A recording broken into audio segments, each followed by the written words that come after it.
Allahu Allahu Allahu Allah Allahu Allahu.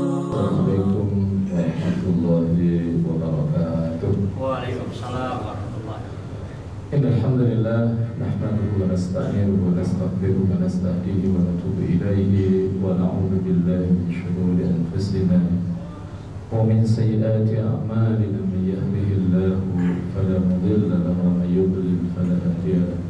Asyhadu an la ilaha illallah wahdahu la syarika lahu wa asyhadu anna Muhammadan abduhu wa rasuluhu la nabiyya ba'dah. Allahumma salli wa sallim wa barik ala hadzal nabiyil karim nabiyina Muhammadin al-Mustafa sallallahu alaihi wasallam wa ala alihi wa sahbihi ajma'in, amma ba'd.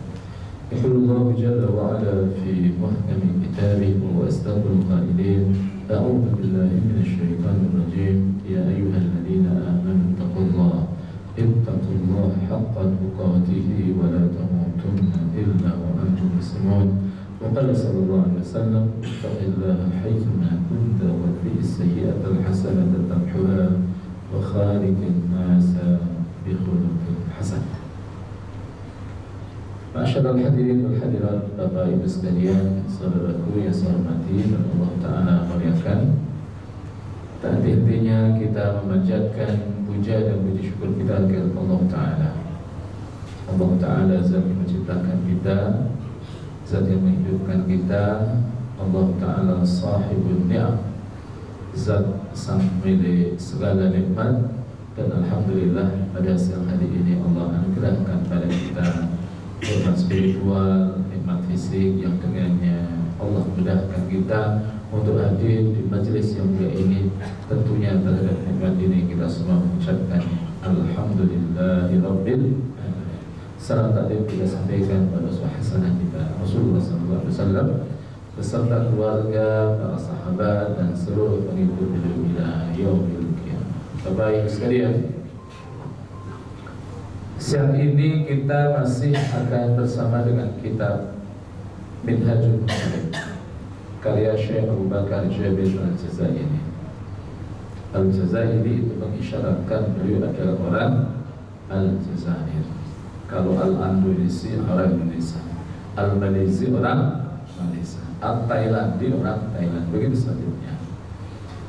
Dan yang akan kita bahas pada pertemuan ini adalah al-adabu ma'a kalamillahi ta'ala, etika kita terhadap firman Allah Ta'ala yang tidak lain adalah Al-Quranul Karim. Quran ini mukjizat terbesar yang Allah berikan kepada manusia yang terbaik, dan itu merupakan kitab yang terbaik. Yang menjadi fasilitatornya adalah malaikat yang terbaik, yaitu malaikat diturunkan kepada Nabi yang terbaik, Rasulullah SAW. Di muqaddimah dari kitab Minhajul Muslim, Syekh Abu Bakar Jabil Al-Jazairi berkata begini: yu'minul muslim bi qudsiyati kalamillahi ta'ala. Seorang mukmin itu dia harus mengimani, wajib mengimani akan kesucian firman Allah Subhanahu wa taala, wa syarafihi, kemuliaannya, wa afdaliyatihi, keutamaannya, ala sairil kalam, atas seluruh perkataan. Tidak ada perkataan yang lebih baik dari perkataan Allah Subhanahu wa taala. Maka disinilah Syekh Abu Bakar Jabil Al-Jazairi meletakkan adab-adab yang harus dilakukan oleh seorang mukmin ketika ia berinteraksi dengan Al-Quran. Bahwa jangan perlakukan Al-Quranul Karim seperti selain ungkapan Al-Quranul Karim. Maka kemudian dikatakan, wa annal Qur'anal Karim kalamullahi alladhi la ya'tihi al-batil min bayni yadayhi wa la min khalfihi. Dan sesungguhnya Al-Quran yang mulia adalah firman Allah yang tidak datang kepadanya al-batilu, kebatilan, min baini yadayhi, dari arah depannya, wala min khalfi, dan tidak dari arah belakangnya. Man qala bihi shadaqa, siapa orang yang berkata dengannya ia akan benar, ia benar. Berbeda dengan perkataan ilmuwan, perkataan ilmuwan yang kemudian mereka menemukan temuan-temuan ilmiah, itu mereka menyadari bahwa selama perkataan mereka itu murni dari perkataan mereka sendiri, maka itu bersifat asumtif. Maka kebenaran sains itu bersifat asumtif, berbeda dengan Al-Quran. Maka Al-Quranul Karim itu kebenarannya bersifat absolut, bersifat mutlak, benar 100%. Tapi kebenaran ilmiah itu ada errornya, sekalipun sedikit itu biasanya ada. Dan kebenaran ilmiah itu mengalami dinamisasi. Maka sesekali nanti Bapak Ibu sekalian belajar ilmu sains, Pak. Tapi ilmu sains itu kaitkan dengan Al-Quranul Karim. Itu banyak sekali kita akan menemukan temuan-temuan sains yang itu dihubungkan dengan Al-Quran. Yang jelas informasi Quran itu benar adanya. Tapi temuan-temuan ilmiah itu yang didasarkan murni pada ilmu, itu mereka mengakui kebenarannya bersifat asumtif. Maka karena kebenaran ilmiah itu bersifat asumtif, maka ia harus tunduk kepada kebenaran yang mutlak, yaitu kepada Al-Quran Karim. Sesekali kita belajar ilmu tentang hidrologi, ilmu tentang air, bagaimana kaitannya dengan Al-Quran. Kita sesekali perlu belajar ilmu tentang geologi, bagaimana kaitannya dengan Al-Quran, ilmu tentang bumi. Kita perlu belajar ilmu tentang arkeologi dan bagaimana kaitannya dengan Al-Quran. Karena kebenaran yang diungkap oleh para arkeolog itu ada yang memang mereka bisa ungkap, tapi ada yang tidak. Mereka yang bisa mereka ungkap, misalnya Al-Quran berbicara tentang banjir yang pernah terjadi pada masa Nabi. Banjirnya itu seluruh bumi atau sebagian saja, Pak? Halo? Seluruh bumi sampai di Kaukas ini, Pak? Atau tidak sampai? Nggak sampai. Itu ternyata para arkeolog itu mereka mengatakan bahwa sesungguhnya banjir yang terjadi pada masa Nabi Nuh itu terjadi hanya di kawasan Mesopotamia. Mesopotamia itu apa? Irak. Tapi ada hal yang mereka bisa temukan, tapi ini kaitannya dengan air, tapi dengan hal yang lebih besar, yaitu tentang samudra. Itu ada ilmu yang mempelajari tentang samudra, namanya oceanologi, oceanografi. Oceanografi itu ilmu yang mempelajari tentang samudra. Saya tunjukkan ada satu ayat dalam Al-Quran di mana Allah Subhanahu wa Ta'ala itu berbicara tentang samudra. Ada di ayat yang insya Allah jamaah itu hafal, di dalam surat ke-55. Surat apa Pak? 55 Pak? Halo, ini ngajinya sudah lama, ini harus hafal. Surat Ar-Rahman. Nanti perhatikan baik-baik terkait dengan adanya firman Allah Subhanahu wa Ta'ala yang mengungkap tentang kemahakuasaannya.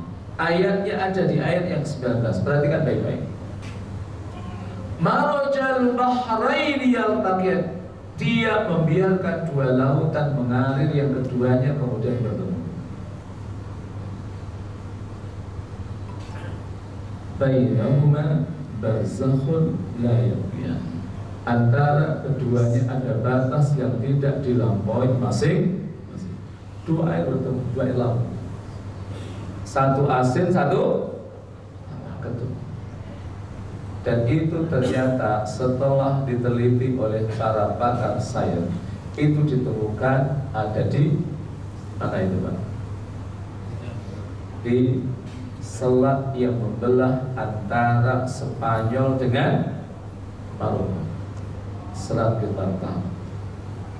Di situ kita akan temukan dua jenis air, satu tawar, satu asin. Yang menjadi pertanyaan saya, dulu pada masa Rasulullah SAW itu sudah ditemukan tipologi dua laut yang satu asin dan satu tawar yang ketemu atau belum, Pak?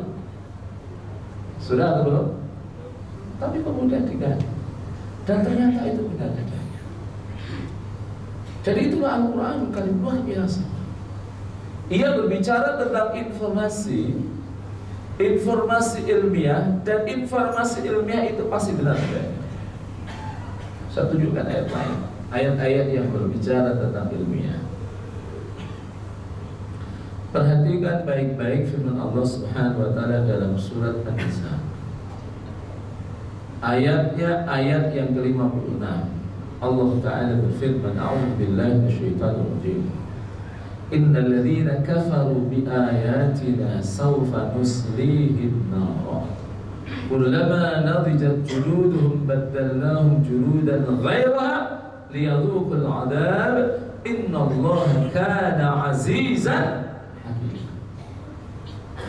Sesungguhnya orang-orang yang kafir, yang ingkar kepada ayat-ayat kami akan masukkan mereka ke dalam neraka. Setiap kali kulit mereka hangus, kami ganti kulit mereka dengan kulit yang lain supaya mereka merasakan azab. Perhatikan baik-baik. Allah katakan, ketika kulit itu telah hangus, maka kami ganti kulit tadi dengan kulit yang baru agar mereka merasakan azab. Pertanyaan kita semua tentunya, apa Allah tidak mampu merasakan sakit terhadap orang yang diazabnya tanpa mengganti kulit yang sudah hangus tadi dengan kulit yang baru? Itu Allah mampu atau tidak? Tetap merasakan sakit. Mampu atau tidak? Mampu. Tapi kenapa Allah harus menggantinya? Pasti ada hikmah. Dan itu ternyata hikmah-hikmah penggantian kulit yang sudah hangus tadi dengan kulit yang baru, itu justru banyak yang mengungkap ada ilmuwan di luar Islam. Sekalipun memang pada akhirnya ia masuk Islam mendapatkan hidayah. Seorang ahli anatomi tubuh dan juga seorang ahli farmasi di Thailand, seorang doktor dalam bidangnya itu.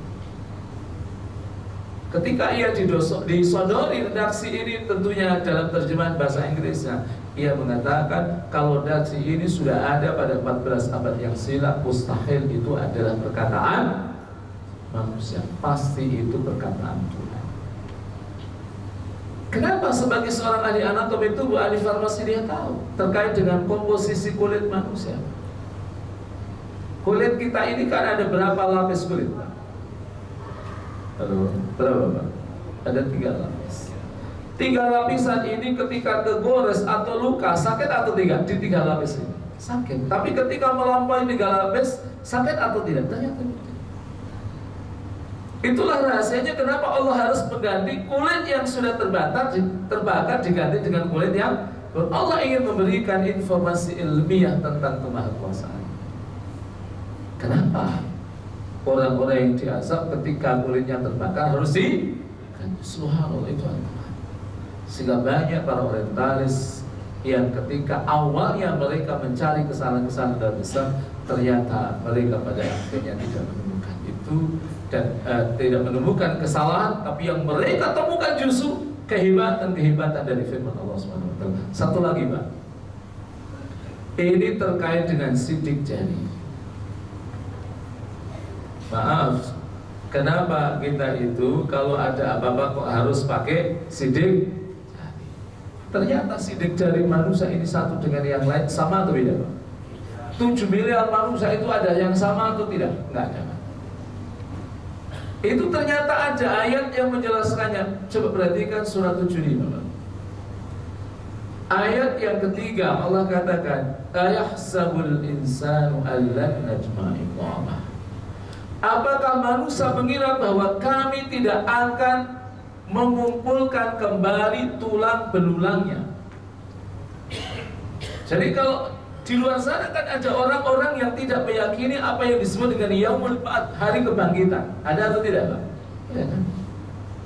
Padahal Allah itu menghidupkan kembali manusia di muka bumi ini. Allah mampu atau tidak? Mampu. Apa buktinya? Saya tunjukkan beberapa bukti yang diungkapkan oleh Al-Quranul Karim. Pertama, apa yang terjadi pada masa Nabi Ibrahim alaihissalam. Tapi ini yang dihidupkan kembali itu bukan manusia, tapi yang dihidupkan kembali itu adalah burung. Perhatikan ayat ini. Allah Ta'ala berfirman, A'udhu billahi minasyaitanir rajim. Wa idh qala Ibrahim Rabbi arini kaifa tuhyil mauta. Dan ingatlah ketika Ibrahim berkata, ya Tuhanku, perlihatkanlah kepadaku bagaimana engkau menghidupkan orang-orang mati.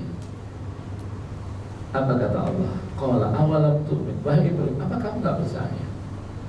Qala bala, iya, saya percaya wahai Tuhanku. Walakin liyatma'inna qalbi. Akan tetapi agar hatiku itu lebih tenang. Dan karakteristik manusia itu selalu seringkali mengukur kebenaran ilmiah itu dengan parameter saintifik, dalam parameter hal yang bersifat empiris, hal yang bisa kasat mata. Maka Nabi Ibrahim juga awalnya mengatakan, bukannya aku tidak percaya, tapi agar hatiku lebih tenang. Bagaimana engkau itu menghidupkan orang-orang yang telah? Qala fakhud arba'ata minat tayri fasurhunna ilaika thumma ja'ala kulli jabalin minhunna juz'an thumma uhunna ya'ti nasaya. Kata Allah, sudah sekarang kau ambil itu 4 ekor burung, lalu cincanglah semuanya olehmu. Allah berfirman, lalu letakkan di atas tiap-tiap satu bukit satu bagian dari bagian-bagian itu, kemudian panggillah mereka, niscaya mereka datang padamu dengan segera. Allah mampu menghidupkan burung yang sudah dicincang-cincang tadi, ditaruh di bukit-bukit itu, disuruh manggil Nabi Ibrahim, akhirnya yang tadi sudah mati hidup lagi, Pak. Itu musyahad, itu sesuatu yang dilihat oleh Nabi Ibrahim alaihissalam. Tidak hanya Nabi Ibrahim yang menyaksikan bahwa Allah mampu menghidupkan makhluk yang sudah mati, tapi juga Nabi Musa alaihissalam. Sama, kaum Nabi Musa itu juga mereka ingin melihat Tuhan itu secara kasat mata, karena mereka mengukur kebenaran itu adalah secara empiris. Lihat apa yang Allah firmankan dalam surah Al-Baqarah surat Al-Baqarah ayat 55 sampai 5. Wa idh qultum ya Musa lan nu'mina laka hatta narallaha jahra. Dan ingatlah ketika kamu berkata, ya Musa, kamu tidak akan beriman kami tidak akan beriman kepadamu sebelum kami melihat Allah dengan terang. Mereka pengen lihat Allah secara kasat mata. Tapi Allah katakan fa'akhadhathumus sa'iqatu. Lalu mereka itu disambar petir halilintar. Lalu mereka menjadi mati dan kalian itu mengetahui. Tsumma ba'atsnakum min ba'di mautikum. Kemudian kami bangkitkan kalian setelah mati kalian. La'allakum tashkurun, agar kalian Allah mampu atau tidak? Mampu menghidupkan orang yang mati kemudian hidup. Lihat satu lagi, sebenarnya ada beberapa tapi cukuplah 3. Apa yang terjadi pada Nabi Isa alaihissalam? Apa mukjizatnya Nabi Isa, Bapak Ibu? Bisa menghidupkan orang yang sudah mati. Sekarang ada atau tidak? Oh, kalau ada itu kayaknya antrinya berapa kilo itu. Alhamdulillah sekarang ada. Lihat dalam surah 3 Al-Imran 49. Anni qad ji'tukum bi ayatin min rabbikum anni akhluqu lakum min at-tini ka hay'ati at-tayri fa anfukhu fihi fayakunu tayran bi idznillah. Nah, ini mulai ayat itu. Wa ubri'ul akmaha wal abrasa wa uhyil mauta bi idznillah. Jadi kata Allah Ta'ala ini terkait dengan mukjizat Nabi Isa, dan aku menyembuhkan orang yang buta sejak dari lahirnya. Karena buta itu ada 2, Pak. Ada yang dari lahir dan ada buta di pertengahan perjalanan hidup seseorang. Dan saya ingin katakan, buta itu tidak harus selalu diprologi dengan sakit terlebih dahulu. Saya pernah menemukan satu kasus yang unik. Ini saya temukan ketemu dengan orang yang mengalaminya itu kira-kira sekitar 10 tahun yang lalu. Jadi waktu itu saya diminta untuk mengisi ceramah Ramadan di salah satu masjid di Jakarta Utara, tidak usah sebutkan daerahnya. Itu yang mengimami seorang remaja yang waktu itu usianya baru 17 tahun. Saya kaget usai ceramah dan kemudian kita sholat tarawih, dan kemudian setelah usai sholat tarawih, sang imam itu ternyata diantar ke sekretariat, tapi ada yang menemaninya. Ketemu saya di sekretariat dan ternyata setelah kita ngobrol, kenapa ada yang mendampinginya? Ternyata remaja ini mengalami kebutaan. Yang menjadi pertanyaan adalah kapan ia mengalami buta? Ternyata ia mengalami buta di usia 13 tahunnya. Jadi dia berkata, alhamdulillah Ustaz, saya sejak usia 9 tahun saya sudah nyantri Quran, dan alhamdulillah usia 9 tahun masuk pesantren, dan usia 13 tahun sudah hafal Al-Quran 30 juz, bukan juz 30. Kalau kita 30 juz atau juz 30 Pak? Atau dua-duanya tidak? Innalillahi wa inna ilaihi. Sekarang itu ngafalin Quran itu cepat. Ada saudara-saudara kita yang Masya Allah di tengah kerjaannya yang begitu berat, itu kalau hari Jumat sore sudah mulai menuju ke rumah tahfidz. Nanti pulang-pulang itu hari Ahad sore, 2 hari alhamdulillah bisa dapat 1 juz. Ada yang bisa 2 hari 1 juz itu bisa. Ada yang bisa bahkan 1 hari 1 juz itu ada. Tapi itu orang-orang yang memang punya kecerdasan yang sangat luar biasa. Ada satu negara yang terkenal dengan kekuatan hafalannya, itu orang-orang Mauritania, Pak. Itu hafal Quran, hafal Sahih Bukhari, hafal Sahih Muslim itu biasa. Kalau kita biasa atau luar biasa, Pak? Itu biasa saja. Tapi saya pernah dengar di salah satu kabupaten di Jawa Tengah itu, saya ketemu dengan seorang imam salat tarawih. Dia pernah berkata, Ustaz, di daerah saya itu orang hafal Quran itu biasa. Sekalipun rata-rata di kita itu kalau ada orang hafal Quran itu biasa atau luar biasa, Pak? Luar biasa. Jadi kata beliau hampir separuh dari mereka yang tinggal di kampung saya itu hafal Quran. Bukan hampir separuh lebih itu hafal Quran. Ada salah satu desa di daerah Brebes. Subhanallah, luar biasa. Jadi jemaah sekalian rahimakumullah, apa kuasa Allah? Allah ternyata menyembuhkan orang yang buta sejak dari lahir. Dan terkait dengan remaja tadi, di saat ia diwisuda di usia 13 tahun, betapa malam ia diwisuda, betapa bahagianya. Setelah dia tidur, ketika bangun tidur ia kaget, ternyata ia tidak bisa melihat. Kata dia, padahal saya tidak mengalami kondisi sakit parah sebelumnya.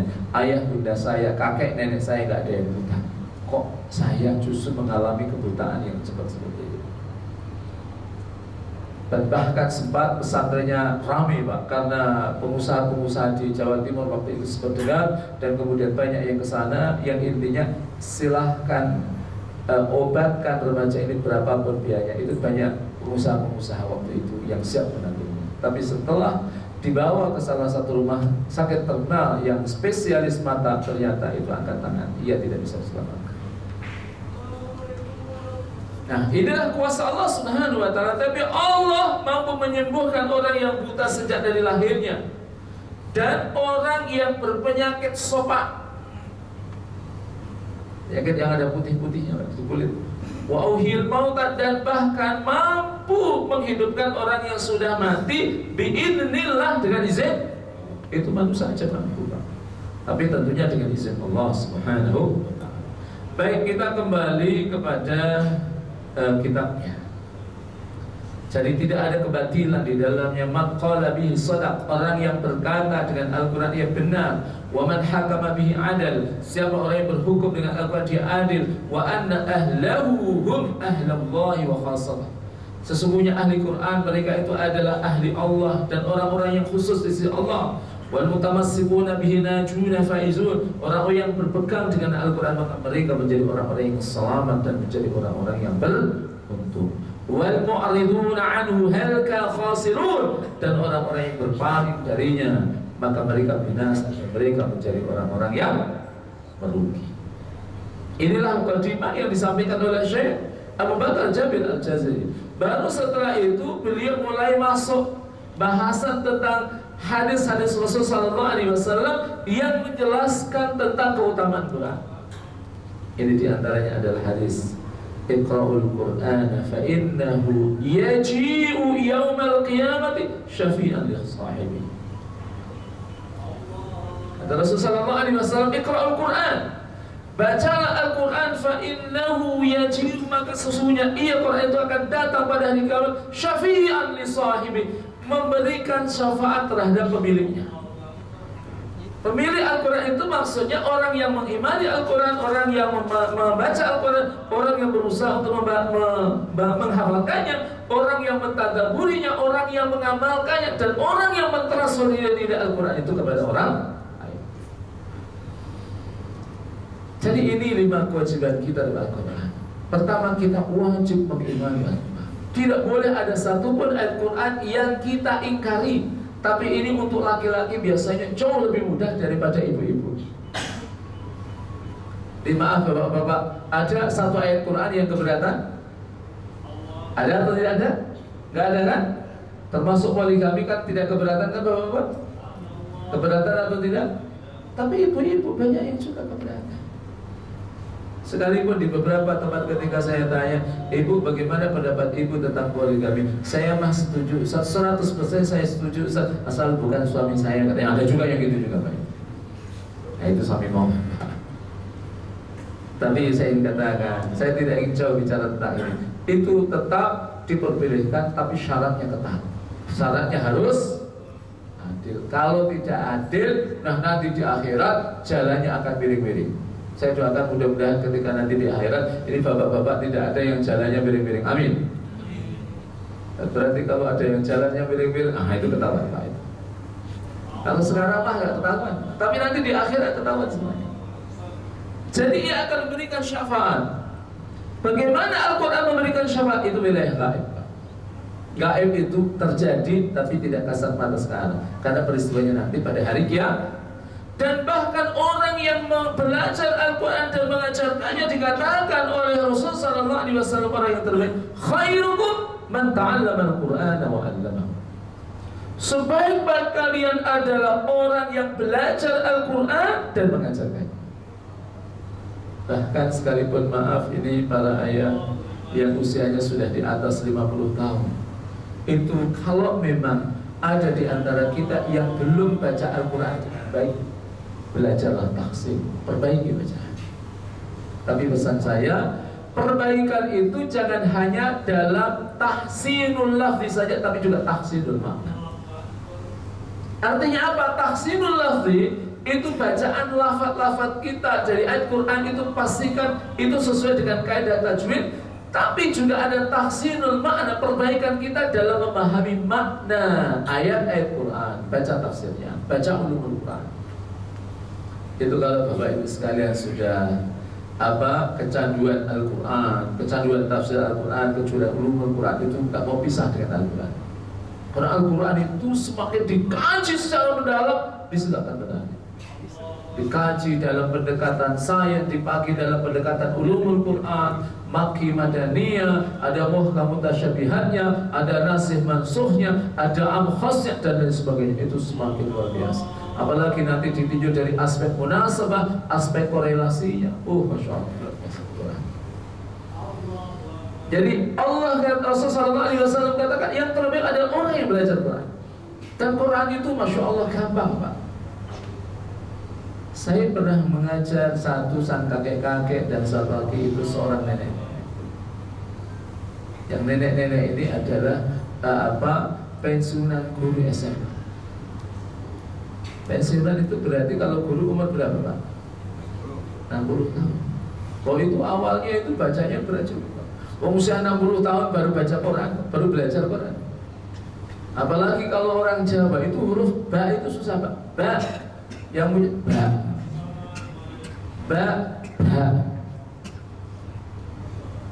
Disuruh membaca ha, alhamdu, baca alkamdu, itu susah Pak. Disuruh baca jim. Jim itu susah. Jim. Susah. Padahal kita tahu parameter dari kefasihan seseorang di dalam melafalkan baca Quran itu adalah ketika ia tidak bisa ditebak. Ini orang Jawa, orang Sunda, orang Batak, orang mana lagi Pak? Orang Bali. Orang Bali itu, orang Nusa Tenggara itu yang paling susah itu huruf ta. An'amta, itu kan an'amta. Pintu dibaca pintu, tutup dibaca tutup, kan gitu Pak, susah. Lahjahnya itu harus hilang Pak. Ya kan? Pintu itu lo ditutup, itu baca pintu itu lo tutup, nah, gitu apa? Tapi itu kalau nanti akan hilang Pak. Kalau kita belajar bahasa Arab itu nanti akan hilang. Jadi orang yang pembelajar dan alhamdulillah bisa baca. Bahkan di usaha tuanya itu bahagia. Beliau berkata kepada saya, alangkah menyesalnya saya kalau dulu saya tidak belajar, dan alhamdulillah sekarang saya happy. Di usaha tua saya setiap hari baca Al-Quranul Karim, dan ada orang-orang yang masuk usaha pensiunan itu curhat sama saya, itu alhamdulillah setiap satu pekan itu khatam Quran sekali. Satu pekan, 7 hari itu khatam Quran sekali itu ada. Dan bahkan ada orang yang lapor juga sama saya, dia bilang, Ustaz, alhamdulillah saya itu setiap hari baca Quran 10 juz, itu ada juga setiap hari. Kalau bapak-bapak gimana? 10 juz atau kurang dikit atau kurang banyak Pak? Kurang banyak ya. Alasannya habis kerja disalah-salahin Pak. Tidak boleh. Nah, hadis lain dikatakan innal quluba tasda'u kama yasda'ul hadid. Kata Rasul, sesungguhnya hati kita ini mengalami karatan Pak. Ia berkarat kama yasda'ul hadid, sebagaimana besi itu berkarat. Hati ini karatan. Maka dikatakan, ya Rasulullah, wa ma jala'uha, bagaimana cara membersihkannya? Faqala, ada dua Pak. Yang pertama adalah tilawatul Quran, membaca Quran. Baca Quran, yang saya tekankan, jangan mengejar kuantitas, tapi sinergikan antara kuantitas dan kualitas. Kualitas yang sama maksud, baca Arabnya tapi baca terjemahannya. Di Indonesia ini Bapak Ibu sekalian, tidak banyak orang Indonesia ini yang pernah membaca Al-Quran utuh beserta terjemahnya dari awal sampai akhir. Coba Bapak Ibu sekalian yang pernah membaca Al-Quran dari awal sampai akhir beserta terjemahnya, tolong dari awal sampai akhir juga, tolong angkat tangan. Jadi kok nggak ada yang angkat tangan sama sekali Pak? Jadi yang ibu-ibu ada atau tidak? Ada satu ibu ya, satu aja, nggak ada yang lain Bu. Ibu-ibu satu, ini yang bapak-bapak kelihatannya tawadhu atau bagaimana Pak? Atau khawatir ya Pak? Enggak, tidak ria insya Allah. Ini tahadus bin nimah. Mudah-mudahan menjadi inspirasi bagi orang lain. Yang belum saya nasihatkan, tolong baca itu terjemahannya. Dan tidak usah takut membaca Al-Quran. Yang penting ikut ngaji. Ada majelis yang kita hadiri. Nanti kalau ada yang kita tidak paham, tanya sama mereka yang ahli. Fas'alu ahla dzikri in kuntum la ta'lamun. Tanya itu yang ahlinya. Ahli Al-Quran jika kalian tidak tahu. Karena apa? Seringkali, kenapa kamu nggak baca? Habis banyak ayat-ayat yang belum saya pahami, nggak bisa saya pahami. Iya, itu ayat namanya mutasyabih, tapi itu minoritas. Mayoritasnya adalah muhkamat. Ayat yang mono interpretasi yang kalau kita baca insya Allah kita langsung paham. Itu yang mayoritas. Karena Allah yang menurunkan Al-Quran tahu intelektualnya, intelektualitas para hamba-hambanya yang mereka berinteraksi dengan Al-Quran. Jadi pertama tilawatul Quran. Kalau kita ingin melondri, ingin membersihkan hati kita, berbanyak-banyak Quran. Dan baca Quran itu kita akan merasa kecanduan baca Quran kalau kita sudah merasakan nikmatnya baca Quran. Itu kalau satu hari tidak baca Quran, aduh Masya Allah, satu hari nggak dapat satu juz, itu kepala malah pusing Pak. Kepala malah pusing. Karena apa? Ia tidak mendapatkan asupan spiritualitas. Apalagi kalau kita baca Quran, kita tahu artinya, tahu maknanya, oh subhanallah. Kita berinteraksi dengan Al-Quran. Saat kita menemukan ayat-ayat tentang azab Allah, kita menangis. Ketika kita ketemu dengan ayat-ayat tentang surga Allah, kita bisa tersenyum. Masya Allah, itu kan nikmat kan? Kadang-kadang ada orang lihat kita, tiba-tiba kita nangis, tiba-tiba kita tersenyum sendiri. Iya, karena kita sudah sedang berinteraksi dengan ayat-ayat Al-Quran. Masya Allah, itu luar biasa. Nah, yang kedua apa? Wa dzikrul maut, yaitu ingat pada kematian. Kematian ini sangat dekat sekali dengan kita. Semua kita tahu bahwa kematian itu tidak harus diprologi dengan sakit. Beberapa pekan kemarin ketika terjadi kasus kecelakaan di salah satu jalan tol akses ke Bandung itu Cipularang. Itu kan yang kecelakaan itu mereka sebelumnya sakit atau tidak, Pak?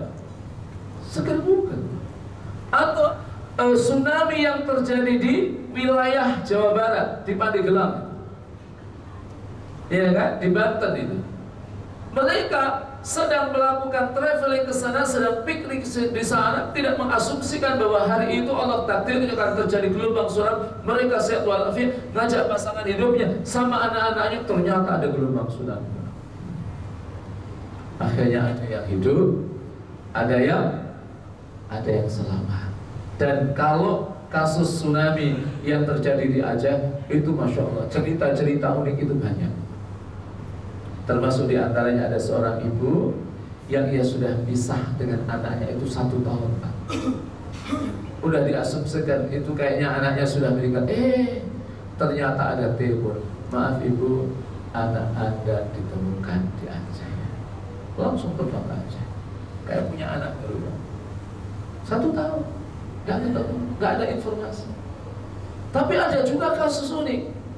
Ini pasangan suami istri yang ketika sebelum tsunami mereka tinggal di Aceh bersama dengan anak-anaknya. Ketika hari terjadi gelombang tsunami itu, suaminya lagi tugas di luar Aceh. Jadi yang di Aceh waktu itu adalah istri dan anak-anaknya. Apa yang terjadi? Anak-anaknya dicari setelah usai terjadi gelombang tsunami. Alhamdulillah ketemu. Tapi istrinya nggak ketemu. Bulan demi bulan dicari nggak ketemu. Masuk 1 tahun pertama nggak ketemu, tahun kedua nggak ketemu, tahun ketiga nggak ketemu juga. Akhirnya apa yang terjadi? Ia memutuskan menikah dengan adik istrinya. Tapi musibahnya adalah setelah menikahi dengan adik istrinya, kalau dalam bahasa kita namanya Pak, naik ranjang atau turun ranjang itu Pak. Apa yang terjadi? Ternyata istrinya yang asli itu muncul, Pak, masih hidup, Pak. Pertanyaan saya, itu menghimpun kakak beradik jadi istri di poligami itu kan nggak boleh, Pak. Ya kan? Itu haram kan? Kan harus pilih salah satunya. Kira-kira kalau bapak-bapak pilih yang mana, Pak? Pilih yang tua atau yang muda, Pak? Halo. Di sini ini nggak boleh pilih, Pak. Karena apa? Ada mani, ada penghalang. Pernikahan yang kedua itu batal adanya, yang itu disebut dengan fasakh. Karena apa? Maninya, penghalangnya itu sudah ada, yaitu ditemukannya istri pertamanya. Ternyata istri pertama yang merupakan kakak kandung dari sang istri itu masih hidup. Maka pernikahan yang kedua itu batal adanya. Tapi itu kalau yang perempuannya istri yang kedua itu nggak ngaji, pasti akan stres. Tapi kalau ngaji ya sudah, ini takdir Allah Subhanahu wa Ta'ala. Kan bisa nikah dengan laki-laki lain kan? Boleh atau tidak, Pak? Boleh. Jadi jemaah sekalian rahimakumullah wa azakum, banyak misteri-misteri tentang kemahakuasaan Allah Subhanahu wa Ta'ala. Baik, ini zikrul maut, ingat kepada kematian. Maka seringlah kita itu ziarah kubur.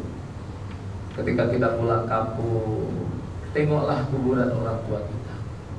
Tengoklah kuburan ayah kita kalau dia sudah meninggal. Kalau masih hidup, muliakan dia.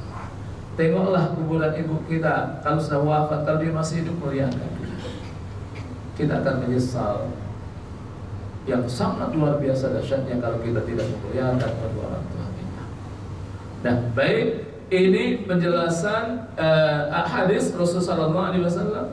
Nah, berikut ini saya langsung masuk terkait dengan adab tilawatul Quran. Walihada kana al-muslim ziyadatun ala annahu yuhillu hilala wa yuharrimu harama wa yaltazimu bi adabi wa takhalluqi bi akhlaqi fa innahu yaltazimu inda tilawatihi bil adabi taliya. Oleh karena itu seorang muslim ziyadatan ala annahu yuhillu halal ditambah ia itu menghalalkan apa yang dihalalkan Allah, ia mengharamkan apa yang diharamkan oleh Allah, wa yaltazimu, ia komitmen biadabi dengan akhlak, dengan adab-adabnya, wa takhalluq bi akhlaqi, dan akhlak dengan akhlak Al-Qur'an, fa innahu yaltazimu inda tilawati bil adabi talih.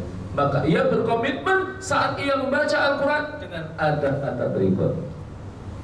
Apa adab saat kita membaca Al-Qur'an? Yang pertama, ayyaqra'ahu ala akmalil halah, agar membacanya dalam kondisi yang paling sempurna. Baca Quran pakai kaos itu boleh atau tidak, Pak? Halo, boleh atau tidak? Boleh, nggak ada larangan. Tapi etikanya, adabnya kalau kita lebih keren, nah itu tentunya lebih baik. Apalagi kalau pakai baju putih, pakai kamsuhan itu, masya Allah, kamisa putih lagi, nah itu lebih bagus. Jadi etika kita harus sempurna mungkin, min taharatin, dalam keadaan suci.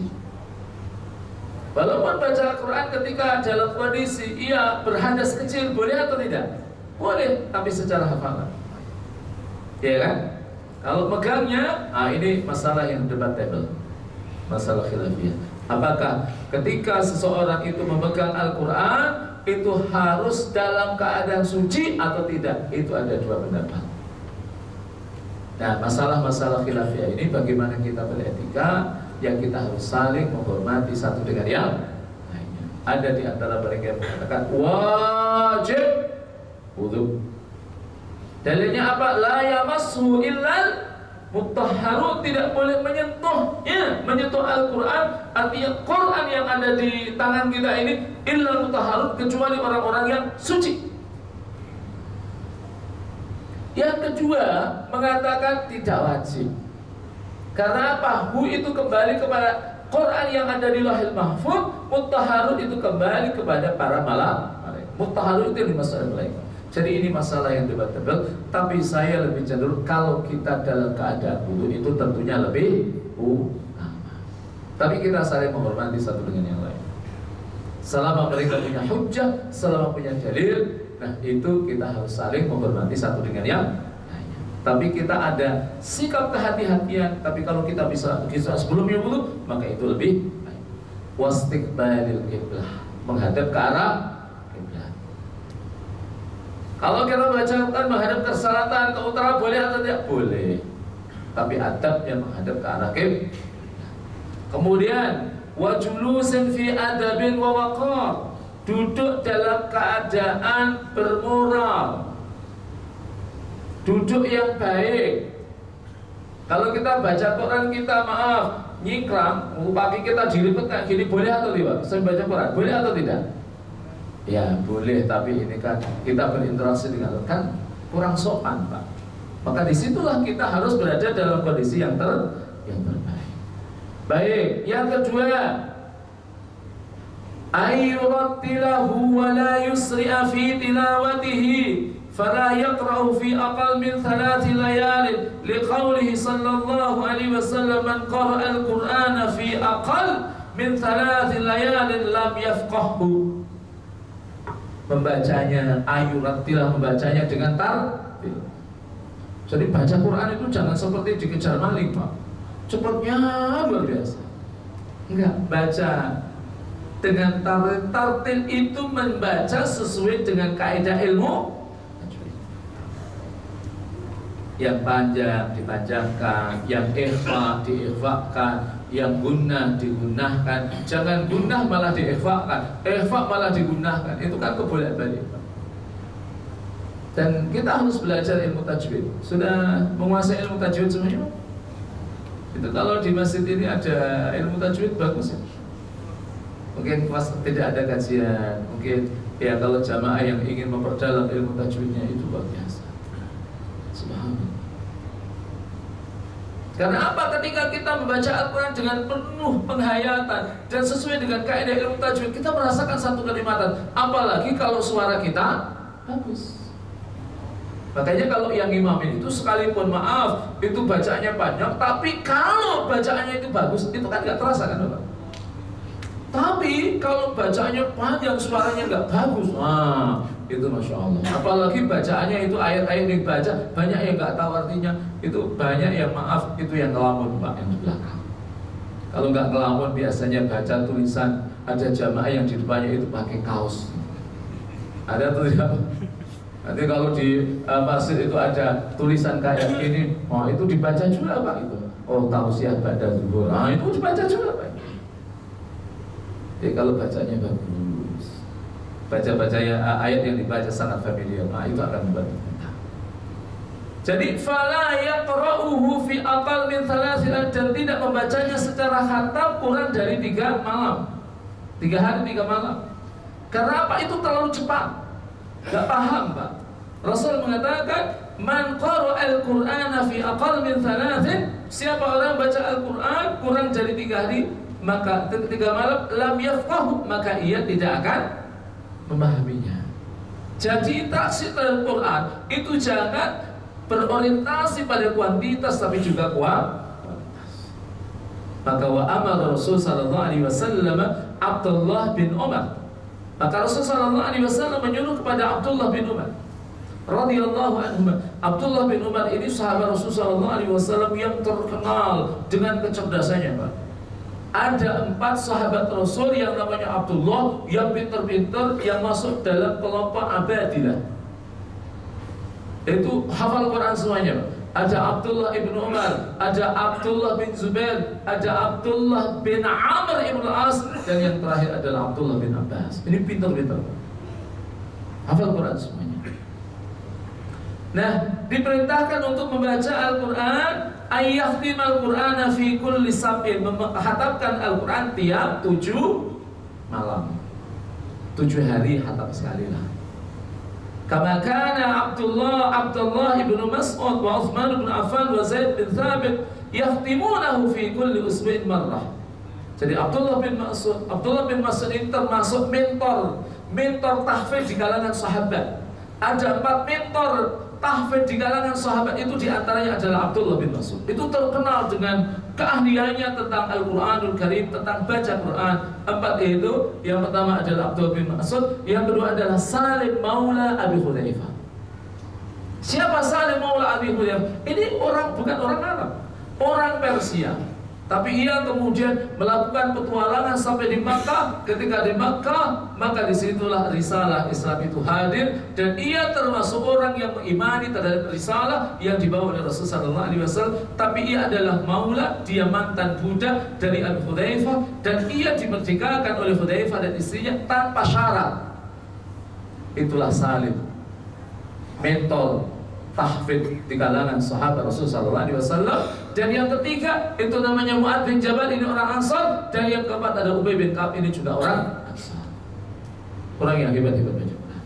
Ada Abdullah Utsman bin Affan, Zaid bin Sabit, ini sekretaris Rasulullah SAW dan sekretaris penulisan wahyu, penulisan Al-Quran pada masa sahabat Abu Bakar As-Siddiq radhiyallahu anhum jami'an. Yakhtimunahu fi kulli usbu'in marrah. Mereka menghatamkan Al-Quran 1 pekan itu sekali. Yang ketiga, apa adab kita membaca Al-Quran? Ayyal tazimal khusyu'a inda tilawatih. Kita berkomitmen untuk khusyuk saat membaca. Jadi baca Quran itu khusyuk, Pak. Jangan baca Quran tapi pikirannya kemana-mana, Pak. Lah, khusyuk. Yang menolong kita, yang membantu khusyuk kita adalah ketika memang kita memahami ayat Al-Quran, kandungan makna dari Al-Quran. Tapi itu pelan-pelan bisa dipelajari lah. Asal kita gigih, mau capek. Nah, untuk belajar Al-Quran, memahami kandungan makna, insya Allah bisa. Wa ayyudhilal hazana wa ayyabkiya ayat awiyat tabaraka illam yastadi al-buka. Jadi harus menampakkan ayyudhilal hazan, menampakkan kesedihannya kalau memang membaca ayat-ayat tentang azab. Wa ayyabkiya, dan ia menangis. Wa ayyatabaka, dan berusaha untuk menangis. Kalau nggak bisa menangis, illam yastati al-buka, kalau dia tidak bisa menangis, pura-pura nangis. Liqauli Rasul sallallahu alaihi wasallam, inna hadzal Qur'an nazala bi husnin fa idza qara'tumuhu fabku wa illam tabku fatabaqu. Kata Rasul sallallahu alaihi wasallam, sesungguhnya Al-Qur'an ini diturunkan dengan kesedihan. Maka tatkala kalian itu membacanya, maka menangislah. Kalau kalian tidak bisa menangis, maka berusahalah untuk menangis dan pura-pura untuk menangis. Berusaha untuk menangislah. Yang keempat, ayuhsina sautahu bihi liqauli sallallahu alaihi wasallam, membaguskan suaranya. Dan sekarang sampel tentang bacaan-bacaan yang bagus-bagus itu kan banyak sekali, Pak. Ya kan? Sekarang kalau kita ingin baca seperti bacaannya, kalau di Madinah itu ada Syekh Ali Hudayfi. Tinggal putar itu di YouTube, cari Syekh Ali Hudayfi, itu akan muncul. Di situ kita belajar, bisa menduplikasi apa yang dibaca oleh Syekh Ali Hudayfi. Kalau kita pas pernah ke sana, pernah haji, pernah umrah, kan kadang-kadang kita ada kerinduan mendengar suara daripada Syekh Ali Hudayfi yang terkait dengan suaranya mercunya. Kalau di Makkah banyak para qari-qari di sana, sangat banyak sekali. Syekh Sudais, itu kan, dan lain sebagainya. Masya Allah, itu suaranya yang bagus-bagus. Nah, tinggal aja itu lihat, ketik di YouTube Syekh Sudais. Itu nanti kita akan mendapatkan itu semua. Dan di situ kita belajar bagaimana mereka punya suara mercu. Tapi suara mercu itu memang ada yang muktasab dan ada yang memang dari sononya, Pak. Kalau dari sononya alhamdulillah. Tapi memang di negeri ini ada orang-orang yang suaranya itu bagus-bagus. Itu terutama dari daerah Nusa Tenggara, Pak. Itu bagus-bagus. Ini ada yang dari Nusa Tenggara, Pak, ya? Dari Lombok, Pak. Halo. Wah, itu suaranya tuh kenal bagus-bagus. Dan kalau bapak-bapak, ibu-ibu nyermati, itu neliti, imam-imam di Jakarta ini rata-rata mereka orang Lombok, Pak. Orang Lombok, orang Bima, itu suaranya bagus-bagus. Dan bahkan kemarin yang juara internasional, ya kan, di Turki itu kan dari Lombok juga, mahasiswa UI. Jadi sekalipun memang tidak semuanya, Pak, tidak semuanya dari Lombok. Ada yang tidak dari Lombok, banyak sekali. Ada teman satu kelas saya yang sekarang sedang berangkat ke Bangladesh untuk mengikuti lomba musabaqah tilawatil Quran tingkat internasional di Bangladesh. Sekarang sedang berangkat. Mudah-mudahan Allah memberikan hasil yang terbaik. Amin. Jadi yang sekalian, itu diantaranya siapa? Abdullah bin Mas'ud, Abu Bakar As-Siddiq, itu yang terkenal dengan suaranya yang bagus-bagus. Makanya Rasulullah SAW selain memang beliau itu adalah orang yang mendapatkan wahyu, tapi yang unik, Rasul itu juga sesekali beliau mendengar bacaan dari sahabat-sahabat Rasul sallallahu alaihi wasallam. Jadi inilah adab-adab Al-Quran. Kemudian ayyusirra tilawatuhu idza khashi'a ala nafsi riya'an aw sum'atan. Ia melirihkan bacaannya kalau dia takut pada dirinya, jatuh pada riya, jatuh pada sum'ah. Jadi ini jamaah sekalian, di antara adab-adabnya yang ketujuh, yang keenam, ayatluhu bitadabburin wa tafakkurin ma'a ta'dhimin lahu wa istihdaril qalbi wa tafahumin ma'anihi wa asrarih. Membacanya dengan disertai tadabbur, dengan tafakkur, dengan mengagungkan Al-Quran dan menghadirkan hati. Menghadirkan hati, Pak. Jangan membaca Al-Quran tapi pikirannya, hatinya kemana-mana. Itu kan kadang-kadang ada juga, kan? Nah, itu namanya tidak menghadirkan adab terhadap Al-Quran. Alla yakuna inda tilawatihi minal ghafilin anhu wal mukhalifin lah. Agar ketika kita membacanya tidak termasuk orang-orang yang lalai dan termasuk orang-orang yang menyelisih terhadap Al-Quranul. Baik, saya kira ini jamaah sekalian yang bisa sampaikan pada pertemuan kali ini. Mudah-mudahan memberikan manfaat kepada kita semuanya. Pada akhirnya hanya kepada Allah kita memohon. Ya, saya kembalikan kepada pembawa acara. Apakah nanti mau dilanjutkan dengan tanya jawab atau tidak? Ya, dipersilahkan. Assalamualaikum warahmatullahi wabarakatuh. Assalamualaikum warahmatullahi wabarakatuh.